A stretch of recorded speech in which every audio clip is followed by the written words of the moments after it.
Hi guys, ఇక్కడ నేను simple chicken biryani చేస్తున్నాను. దానికి ఫస్ట్ చికెన్లో కొత్తిమీర, పుదీనా అండ్ గ్రీన్ చిల్లీస్, కారం, ఉప్పు, పసుపు, dhania powder and biryani spices, ginger garlic paste, కొంచెం లెమన్ ఇవన్నీ వేసుకొని మంచిగా మిక్స్ చేసుకోవాలన్నమాట.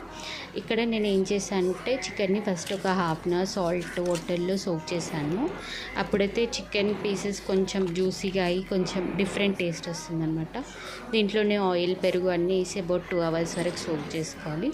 అండ్ ఇక్కడ నేను యూస్ చేస్తున్న రైస్ వచ్చేసి నార్మల్ రైసే. అబౌట్ 50% ఉడికితే చాలు, మళ్ళీ చాలా మెత్తగా అయిపోతుంది అనమాట.